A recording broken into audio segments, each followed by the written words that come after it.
வணக்கம். இன்னைக்கான வீடியோவில் நம்ம எதை பற்றி பார்க்க போகிறோம் அப்படின்னா, சீன ஆயுதங்கள் உண்மையிலே வேலை செய்தா இல்லையா, அவங்க சொல்கிற அளவுக்கான ஒரு பஞ்சை அவங்களால கொடுக்க முடியுமான்றதை தான் பார்க்க போகிறோம். அண்ட் இதை நம்ம எப்படி பார்க்க போகிறோம்னு கேட்டிங்கன்னா, நம்மள நிறைய பேருக்கு தெரியும், பாகிஸ்தானுக்கு சீனர்கள் ஏகப்பட்ட ஆயுதங்களை சப்ளை பண்ணியிருக்காங்க. ஆடிவான் சிஸ்டமில் ஆரம்பித்து சில ஏவுகணைகள் தொழில்நுட்பம் வரைக்கும், ஃபைட்டர் ஜெட் வரைக்கும் அவங்களுக்கு போயிருக்கு. ஸோ அவங்க இந்த ஆசட்ஸை பயன்படுத்தியிருக்காங்க ஏகப்பட்ட கான்ஃப்ளிக்ஸில். ஸோ அந்த கான்ஃப்ளிக்ட் எல்லாத்தையும் நம்ம திருப்பி போய் பார்க்க போகிறோம். ஒவ்வொரு கான்ஃப்ளிக்ட்லையும் எந்த சீன ஆயுதங்கள் எந்த அளவுக்கு வேலை செஞ்சுருக்குன்றத தெளிவாக ரிப்போர்ட் வைஸ் எவிடன்ஸோடு அடிக்க போகிறோம். ஸோ இந்த வீடியோ நிறைய பேருக்கு ஜாலியாக இருக்கும்னு நினைக்கிறேன். வாங்க வீடியோக்குள்ளே போகலாம். முதல்ல சீன ஆயுதங்கள் அப்படின்னு எடுத்துக்கிட்டிங்கனாலே அவங்க பண்ணுற ரீசர்ச்சாக இருக்கட்டும், அவங்க இண்டெக்ட் பண்ணக்கூடிய வெப்பன்ஸ் பிளாட்ஃபார்மாக இருக்கட்டும், அது எல்லாமே நம்மளோட அடுத்த ஜென்ரேஷனில் இருக்கும். உதாரணத்துக்கு 5th ஜென் ஏர்க்ராஃப்ட் எடுத்துக்கோங்க, ஹைப்பர்சானிக் ஏவுகணைகள் எடுத்துக்கோங்க, ஸ்பேஸ் பேஸ்டு வெப்பன்ஸ் பிளாட்ஃபார்ம் எடுத்துக்கோங்க. இது மூணுலையும் நம்மளோட ஜென்ரேஷன்ஸ் முன்னாடி இருக்காங்க. நம்ம உள்நாட்டில் இப்போ தான் தேஜஸ் அப்படின்னு சொல்லக்கூடிய 4.5 ஜென்ரேஷன் ஏர்க்ராஃப்டே உருவாக்கியிருக்கோம். இன்னும் ஏஎம்சி ப்ரோட்டோடைப் வெளியே வரதுக்கு இன்னொரு 5-6 வருஷம் ஆயிரும். இப்படி இருக்க சுச்சுவேஷனில் அவங்க J-20 உருவாக்கிட்டாங்க. அப்புறம் FC-31 அப்படின்ற ஒரு கேரியர் பேஸ்டு ஃபைட்டர் ஏர்க்ராஃப்டை உருவாக்குறதுக்கு ட்ரை பண்ணிக்கிட்டு இருக்காங்க. ப்ரோட்டோடைப்லாம் ரிலீஸ் பண்ணிட்டாங்க. அதில் சில மாடிஃபிகேஷன்ஸ் மட்டும்தான் பண்ண வேண்டியது இருக்குது. ஸோ இப்படி அவங்க பல ஜென்ரேஷன்ஸ் நம்மளோட முன்னாடி இருக்கிறதுனால நம்மள நிறைய பேருக்கு ஒரு கருத்து இருக்குது. என்னென்னா, ஓகே, சீனர்களோட நம்ம சண்டை போட்டோம் அப்படின்னா நம்ம தோற்று போயிடுவோம், இல்லை அவங்க நம்மளை அடித்தாங்க அப்படின்னா நம்மளால் டிஃபெண்ட் பண்ண முடியாது அப்படின்ற கருத்து பரவலாக இருக்குது. இப்போ இந்த கருத்தை பற்றி பேசணும் அப்படின்னு நினச்சிங்கன்னா, சீன ஆயுதங்கள் எப்படி வேலை செஞ்சுருக்கு, இதுக்கு முன்னாடி அவங்க நிறைய ஆயுதங்களை போர்க்களத்தில் பயன்படுத்தியிருப்பாங்க. அண்ட் அவங்களோட ஆயுதங்களை மித்த நாடுகள் போர்க்களத்தில் பயன்படுத்தியிருக்கு இல்லையா, அதில் எப்படி வேலை செஞ்சுருக்குன்றதை நம்ம தெளிவாக பார்க்கணும். ஃபஸ்ட்டு 2017க்கு போகிறோம். 2017ஆவது வருஷம் பாகிஸ்தான் 2 ஆட்வான்ஸ் சிஸ்டமை இன்டெக்ட் பண்ணுறாங்க. ஒன்று HQ-9, இன்னொன்று LY-80. இந்த HQ-9 அப்படின்னு சொல்லக்கூடியது S-300ஓட ஒரு காப்பின்னு சொல்கிறத விட இதுக்கு ரஷ்யன்ஸ் ஹெல்ப் பண்ணியிருந்தாங்க அப்படின்னு கூட நம்ம சொல்லலாம். இதோட இன்டர்செப்டார் சோவியத் பேஸ்ட் இன்டர்செப்டார் தான். இதில் இருக்கக்கூடிய பல தொழில்நுட்பங்களை எப்படி உருவாக்குறதுன்னு சொல்லி ரஷ்யன் சயின்டிஸ்ட் கொஞ்சம் ஹெல்ப் பண்ணியிருக்காங்க சீனர்களுக்கு. ஸோ S-300ஓட ஒரு வேரியண்ட்டாக தான் நம்ம HQ-9 அப்படின்றத பார்க்கணும். ஸோ இது medium and long range advanced system. இது போக LY-80 அப்படின்னு சொல்லக்கூடியது ஒரு ஷார்ட் ரேஞ்ச் ஆட்வான்ஸ் சிஸ்டம். நம்மளோட ஆகாஷ் ஆட்வான்ஸ் சிஸ்டமோட அதை கம்பேர் பண்ணி பார்க்கலாம். நம்மள நிறைய பேருக்கு தெரியும், ஆட்வான்ஸ் சிஸ்டமை அங்கே இருக்கக்கூடிய எல்லா பொசிஷன்ஸ்லையும் அவங்களால பொறுத்து வைக்க முடியாது அப்படின்னு. ஃபார் எக்ஸாம்பிள், பாகிஸ்தான் அப்படின்னு சொல்லக்கூடிய இந்த நாட்டை பார்த்தீங்க அப்படின்னா, இதுக்கு பெரிய பார்டர் இருக்குது இந்தியாவோட. அதில் எல்லா பகுதிகள்லையும் கொண்டுட்டு போய் இந்த ஆட்வான்ஸ் சிஸ்டமை பொருத்த முடியாது. ப்ளஸ் ஈஸ்ட் சைடு வெஸ்ட் சைடுன்னு சொல்லி 2 சைடு இருக்குது. இந்த 2 சைடில் அவங்க எங்கே வேணும்னாலும் ஆட்வான்ஸ் சிஸ்டம் நிறுத்தலாம். ஆனால் த்ரெட் லெவல் எங்கே அதிகமாக இருக்கோ அந்த இடத்துல தான் அவங்க ஆட்வான்ஸ் சிஸ்டமை நிறுத்துவாங்க. அப்படி பார்க்குறப்ப ஈஸ்ட் சைடு நம்மளோட பார்டர் அவங்க ஷேர் பண்ணுறாங்க பார்த்தீங்களா, அந்த சைடு தான் த்ரெட் அதிகம், ஏன்னா நம்ம இருக்கோம். ஸோ இந்த குறிப்பிட்ட பார்டரில் தான் HQ-9ஐயும் இந்த LY-80 அப்படின்ற ஷார்ட் ரேஞ்ச் ஆட்வான்ஸ் சிஸ்டமே அவங்க நிறுத்தி வச்சிருக்கணும்.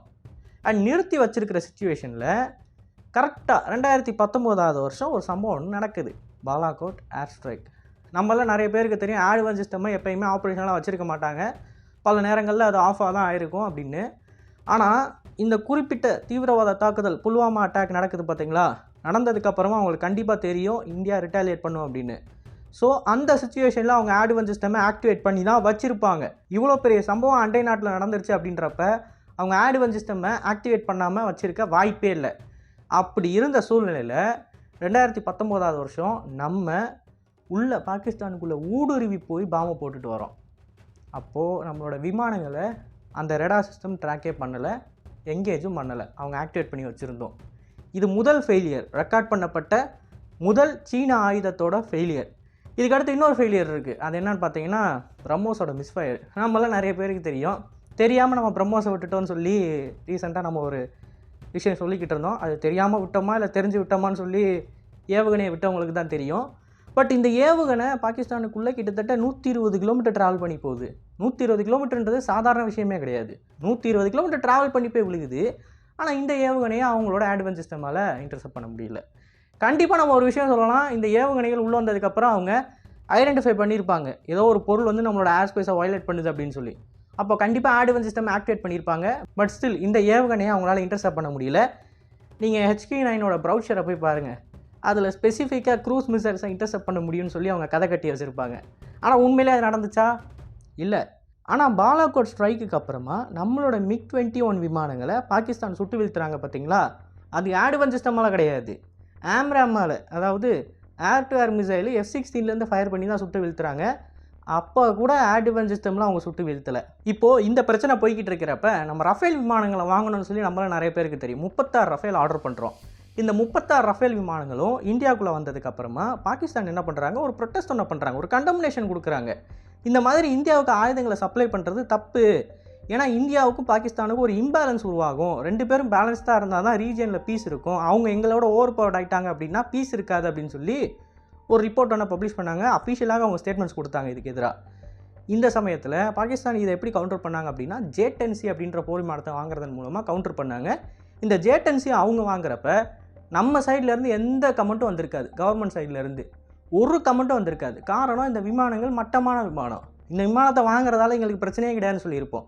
ஆனால் அதே சமயம் பாகிஸ்தானுக்கு அமெரிக்கா F-16 அப்கிரேடட் பேக்கேஜை கொடுக்குறப்ப நம்ம கண்டம்னேஷன் கொடுத்துருந்தோம். ஏன்னா F-16 அப்படின்னு சொல்லக்கூடியது ஒரு ப்ரூவனான பிளாட்ஃபார்மு. ஏற்கனவே ஆம்ராமை நமக்கு எதிராக ஃபயர் பண்ணியிருக்காங்க, நம்மளோட விமானங்களை சுட்டு தள்ளியிருக்காங்க அமெரிக்கா ஆயுதத்தை வச்சு. ஸோ அப்படி இருக்கிறப்ப இந்த விமானத்தோட அப்கிரேடட் பேக்கேஜ் உள்ளே போகுதுன்றப்ப அதை நம்ம ப்ரொட்டஸ்ட் பண்ணோம். ஸோ நம்ம ப்ரொட்டஸ்ட் பண்ணுற விதத்துலேருந்தே தெரியும், சீனா ஆயுதங்கள் உள்ளே போனப்போ நம்ம கண்டுக்கவே இல்லை, அமெரிக்கா ஆயுதங்கள் உள்ளே போனப்போ நம்ம கண்டம்னேஷன் தெரிவித்தோம். ஸோ இதுலேருந்தே உங்களுக்கு தெளிவாக புரியும் சீனா ஆயுதங்களை நம்ம எந்த அளவுக்கு மதிக்க மாட்டோம் அப்படின்னு. அது போக இன்னொரு மேட்டர் இருக்குது. அது என்ன அப்படின்னு பார்த்தீங்கன்னா AWACS ZDK-03. இந்த கதையை வந்து நிறைய பேர் கேள்விப்பட்டிருப்பீங்க, இருந்தாலும் சொல்கிறேன். ZDK-03 அப்படின்னு சொல்லி ஒரு AWACS ஒன்று இருக்குது. இந்த AWACS பேசிக்கலாக பார்த்தீங்க அப்படின்னா ஒரு லாங் ரேஞ்ச் AWACS. நம்மளோட IL-76 பிளாட்ஃபார்மோட இதை ஒப்பிட்டு பார்க்க முடியும்.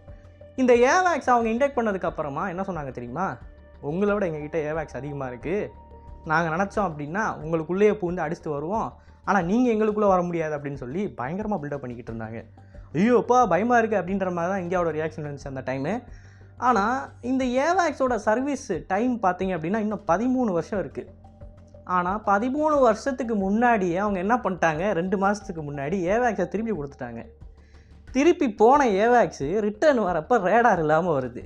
அவங்க இது கூட ஒரு கதை சொன்னாங்க, நாங்கள் ஒரு மிட் லைஃப் ஓவர்ஹால்காண்டி இந்த விமானங்களை கொடுக்குறோம், அப்கிரேட் பண்ணி இந்த விமானங்கள் வந்து இன்னொரு 10 வருஷம் எக்ஸ்ட்ரா வேலை செய்கிற மாதிரி திரும்பி வரப்போகுது அப்படின்னு சொன்னாங்க. ஆனால் திரும்பி வரப்போ ரேடாரோட வரல. அப்போது சீன ஆயுதங்களை நீங்களே வெளிப்படையாக இது சரியாக வேலை செய்ய மாட்டேங்குதுன்னு சொல்லி அவங்க நாட்டுக்கு திருப்பி கொடுத்துக்கிட்டு இருக்கீங்க. அப்படி இருக்கிறப்ப ஹைப்பர்சானிக் ஏவுகணைகள் எப்படி வேலை செய்யும்னு நீங்கள் சொல்கிறீங்க, அவங்களோட ஸ்பேஸ் வார்ஃபேர் கேப்பபிலிட்டிஸ் எப்படி சிறந்ததுன்னு நீங்கள் சொல்கிறீங்க. அதுதான் எனக்கு சுத்தமாக புரியல. அண்ட் சமீபத்தில் நம்மளால் நிறைய பேர் கேள்விப்பட்டிருப்போம், சீனாவில் இருக்கக்கூடிய மிசைல்ஸில் வந்து தண்ணி நிரப்பி வச்சுருந்தாங்க அப்படின்னு சொல்லி. ஸோ இந்த ஒரு விஷயம் வெஸ்டர்ன் கண்ட்ரிஸோட ப்ராப்பகேண்டாவாக இருக்க வாய்ப்பு இருக்குது, நான் இல்லைன்னு சொல்லலை. ஆனால் சீனாவோட முக்கியமான மிலிட்டரி அஃபீஷியல்ஸ் நிறைய பேர் 6 மாதத்தில் ரிசைன் பண்ண வச்சாங்களே, அது என்ன கதை? ஏன்னா இது ப்ராப்பகேண்டாவாக இருந்துச்சு அப்படின்னா எதுக்கு சைனீஸ் மிலிட்டரியில் இருக்கக்கூடிய டாப் அஃபீஷியல்ஸை உடனே வேலையை விட்டு தூக்குனாங்க? அப்போ இது உண்மையாக இருக்க தானே வாய்ப்பு இருக்குது.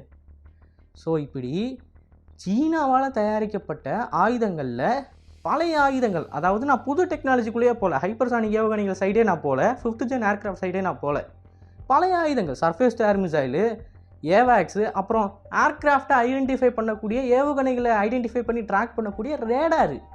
இந்த ரேடார் கூட சமீபத்தில் ஈரான் அனுப்பின ஏவுகணைகளை ட்ராக் பண்ண முடியலன்னு சொல்லி ஒரு ரிப்போர்ட் வெளியிட்டிருந்தாங்க. ஸோ இப்படி ரொம்ப வெல் நோன் வெப்பன்ஸ் பிளாட்ஃபார்மை உருவாக்குறதுல சீனா இப்படி தரக்குறைவான சாதனங்களை உருவாக்கி, அதுவும் பாகிஸ்தான் வந்து சாதாரண நாடு கிடையாது, பாகிஸ்தான் வந்து சீனாவோட நட்பு நாடு, அன்னை மாதிரி அப்படின்னு சொல்லிக்கிட்டு இருப்பாங்க. அப்படிப்பட்ட ஒரு கண்ட்ரிக்கு எக்ஸ்போர்ட் பண்ணியிருக்காங்க. அந்த ஆயுதங்கள் வேலை செய்யலைன்னு வெளிப்படையாகவே ரிப்போர்ட் இருக்குது. அப்படி இருந்தும் எப்படி வந்து சீனா ஆயுதங்கள் தான் உலகத்திலே சிறந்ததுன்னு சொல்கிறாங்கன்னு எனக்கு சுத்தமாக புரியல. அண்டு போன வீடியோவில் நான் முக்கியமான கருத்து ஒன்று சொல்லியிருந்தேன், ஆனால் அது இந்த வீடியோவில் இருக்காது. காரணம் என்னென்னு பார்த்தீங்கன்னா, நான் வீடியோ ரெக்கார்ட் பண்ணி முடிச்சதுக்கப்புறமா பார்க்குறேன் ஆடியோவே இல்லை. ஸோ செகண்ட் டைம் நான் அந்த வீடியோ பேசுகிறப்போ ஒரு சில விஷயங்களை நான் சொல்ல மறுத்துட்டேன். அதில் சில மேட்டரை இப்போ நான் டிஸ்கஸ் பண்ணணும்னு நினைக்கிறேன். நான் அந்த வீடியோவில் சொல்லியிருப்பேன், அமெரிக்காவோட ஏர்க்ராஃப்ட் கேரியரை சீனாவோட எந்த குறிப்பிட்ட ப்ராக்டிஸை வச்சு எதுவும் பண்ண முடியாது அப்படின்னு சொல்லியிருப்பேனே தவிர, அமெரிக்கா ஏர்க்ராஃப்ட் கேரியரே நீங்கள் எதுவும் பண்ண முடியாதா அப்படின்ற பேச்செல்லாம் என்கிட்ட கிடையாது. இந்த உலகத்தில் அமெரிக்காவோட ஒரு டெஸ்ட்ராயரை யாராவது அழிச்சாங்க அப்படின்னா முதல்ல சந்தோஷப்படக்கூடிய ஆள் நானாக தான் இருப்பேன். உங்களில் நிறைய பேர் அமெரிக்காவுக்கு எதிராக இருப்பீங்க, ஆனால் அவங்க எல்லாருமே இஸ்ரேல் மற்றும் காசாவோட இந்த கான்ஃப்ளிக்ட்டுக்கு அப்புறமா தான் இருந்திருப்பீங்க. ஆனால் இந்த சேனல் ஆரம்பித்து 1.5 வருஷத்துக்கு முன்னாடியிலேருந்தே நான் அமெரிக்காவை போட்டு அடிச்சுக்கிட்டு தான் இருக்கேன். ஸோ டெக்னிக்கலாக பார்த்தீங்க அப்படின்னா அமெரிக்காவோட டெஸ்ட்ராயர் அவுத்தி சுட்டு தள்ளிட்டாங்க அப்படின்னா முதல்ல சந்தோஷப்பட போகிறது நான் தான். ஆனால் இந்த குறிப்பிட்ட வீடியோவில் நான் என்ன சொல்லியிருப்பேன் அப்படின்னா, இவங்களோட இந்த வார் எக்ஸசைஸ் இருக்குது பார்த்தீங்களா, இந்த சிமுலேஷனின் மூலமாக தான் ஏர்க்ராஃப்ட் கேரியர் எதுவும் பண்ண முடியாதுன்னு சொல்லியிருப்பேனே தவிர ஏர்க்ராஃப்ட் கேரியரே எதுவும் பண்ண முடியாதுன்னு நான் சொல்லலை. உதாரணத்துக்கு 1990களில் ஒரு வார் எக்ஸசைஸ் ஒன்று பாகிஸ்தானுக்கும் அமெரிக்காவுக்கும் நடுவில் நடந்துச்சு. இதை நான் அந்த வீடியோவில் பேசியிருப்பேன், ஆனால் சில டெக்னிக்கல் எரர்னால அதில் போட முடியல. அந்த வார் எக்ஸசைஸில் என்ன நடந்துச்சு அப்படின்னு பார்த்தீங்கன்னா, அமெரிக்கன்ஸ் வந்து அவங்களோட லாங் ரேஞ்ச் ரேடார் டிடெக்ஷனை வந்து டர்ன் ஆஃப் பண்ணிட்டாங்க. அவங்க நார்மலாக, அதாவது ஒரு பீஸ் டைமில் எப்படி இருப்பாங்களோ அந்த மாதிரி ஏர்க்ராஃப்ட் கேரியரில் சில எக்யூப்மெண்ட்ஸை ஆஃப் பண்ணிவிட்டு சில எக்யூப்மெண்ட்ஸை மட்டும் ஆன்லைனில் வச்சுட்டு இருப்பாங்க. இப்போது இந்த சமயத்தில் பாகிஸ்தானோட டாஸ்க் என்ன அப்படின்னு பார்த்தீங்கன்னா, இந்த ஏர்க்ராஃப்ட் கேரியர் கிட்ட நெருங்கிட்டாங்க அப்படின்னா இந்த ஏர்க்ராஃப்ட்ஸால் அந்த ஏர்க்ராஃப்ட் கேரியருக்கு எதிராக பாம்பை போட்டுட்டு தப்பிச்சு போயிட முடியும். ஸோ ஏர்க்ராஃப்ட் கேரியர் காலி. இதுதான் அந்த எக்ஸசைஸ். ஸோ இந்த எக்ஸசைஸில் பாகிஸ்தானோட மிராஜ் விமானங்கள் சக்ஸஸ்ஃபுல்லாக ஏர்க்ராஃப்ட் கேரியருக்கு பக்கத்தில் வந்துச்சு. ஸோ அது மட்டும் ரியல் டைமில் இருந்துச்சு அப்படின்னு பார்த்தீங்கன்னா இந்நேரம் யூஎஸோட அந்த ஏர்க்ராஃப்ட் கேரியர் காலி. ஸோ இந்த மாதிரி தொழில்நுட்பங்கள் சார்பாக இல்லாமல் வெறும் மனுஷனோட அந்த இன்டெலிஜென்ஸை மட்டுமே வச்சுட்டு சில போரில் நம்மளால் ஜெயிக்க முடியும், நம்மளை விட பலசாலியான எதிரியாக இருந்தாலுமே. ஸோ அந்தளவுக்கு ஒரு நேட்டிவ் இன்டெலிஜென்ஸ் நமக்கு இருக்கணும் அப்படின்னா நம்ம ஏகப்பட்ட சண்டையில் ஈடுபட்டிருக்கணும், நிறைய சண்டை போட்டிருக்கணும். பேசிக்காக சண்டை போட்டால் தான் அந்தளவுக்கு எக்ஸ்பீரியன்ஸ் கிடைக்கும். பாகிஸ்தானுக்கு அந்த எக்ஸ்பீரியன்ஸ் சும்மா வந்துச்சுன்னு நினைக்கிறீங்களா? எத்தனை நேரம் நம்மகிட்ட வந்து அடி வாங்கிட்டு போயிருப்பான். அந்த எக்ஸ்பீரியன்ஸ் தானே இதெல்லாம். ஸோ இந்த மாதிரியான ஒரு எக்ஸ்பீரியன்ஸு சீனாவுக்கு இருக்கா அப்படின்னு கேட்டிங்கன்னா இல்லை. 1962 நடந்த போரில் நம்ம தோத்துட்டோம். ஆனால் அந்த போரில் ஒரு சில முக்கியமான விஷயங்களை நம்ம மறந்துடுறோம். அது என்னன்னு சொல்லி நான் ஞாபகப்படுத்தணும்னு நினைக்கிறேன். சாம் மேனிக்ஷாவோட ஒரு இன்டர்வியூ ஒன்று இருக்கும். அதை நீங்கள் ஃப்ரீயாக இருந்தீங்கன்னா கண்டிப்பாக யூடியூப்பில் இருக்கும், போய் பாருங்கள். அந்த இன்டர்வியூவில் சாம் மேனிக்ஷா என்ன சொல்லுவார் அப்படின்னா, ஸோ அந்த டைமில் இந்தியாவில் இருந்த இராணுவ தலைமை வந்து கொஞ்சம் சரியில்லை அப்படின்னு தான் சொல்லணும். ஸோ அப்படிப்பட்ட சூழ்நிலையில் சாம் மேனிக்ஷாவை அருணாச்சல பிரதேசத்துக்கு அனுப்பி அங்கே சீனாவோட இன்கர்ஷனை தடுத்து நிறுத்த சொல்கிறாங்க. ஸோ இவரும் என்ன பண்ணுறாருன்னா அங்கே போயிட்டு இதுக்கு முன்னாடி அங்கே இருந்த கமாண்டர் ரிலீவ் ஆகிட்டார். இவர் தான் அங்கே போய் சார்ஜ் எடுத்துக்கிறாரு. ஸோ இவர் உள்ளே போனதுக்கப்புறமா டென்ட்டுக்குள்ளே போய் டேபிளில் உட்காந்துட்டு மேப்பை பார்த்துட்டு எனக்கு ஒரு 5 நிமிஷம் டைம் கொடுங்க, அது வரையும் வெளியே இருங்க அப்படின்னு சொல்லிடுறாரு அங்கே இருந்த ஆஃபீஸர்ஸை.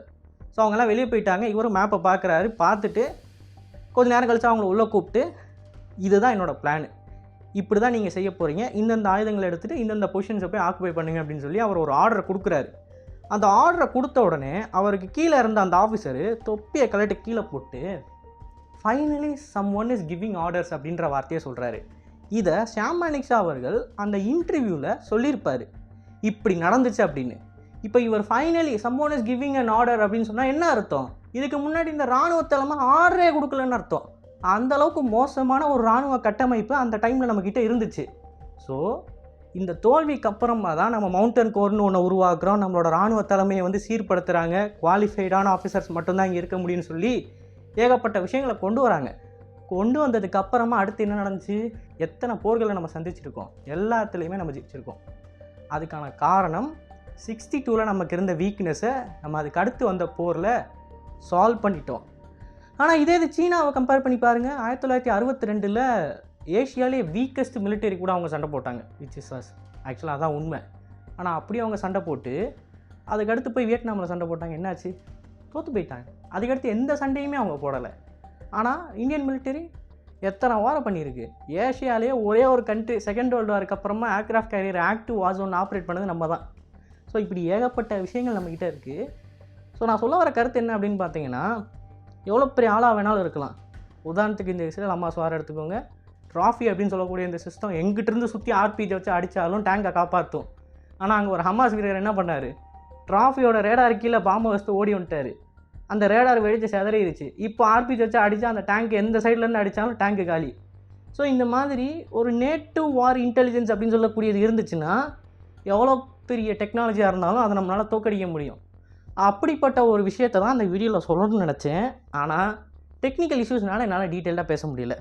ஸோ அதை இந்த வீடியோவில் நான் கவர் பண்ணியிருப்பேன்னு நினைக்கிறேன். ஸோ இதை பற்றி நீங்கள் என்ன நினைக்கிறீங்கன்னு மறக்காமல் கமெண்ட்ஸில் பதிவிடுங்க. அண்ட் இது போல பல தகவல் தெரிந்துக்கொள்ள டிபி நியூஸ் பேஜை ஃபாலோ பண்ணிக்கோங்க. நல்லதே பாருங்க. சமுதாயத்தை உருவாக்கும். நன்றி, வணக்கம்.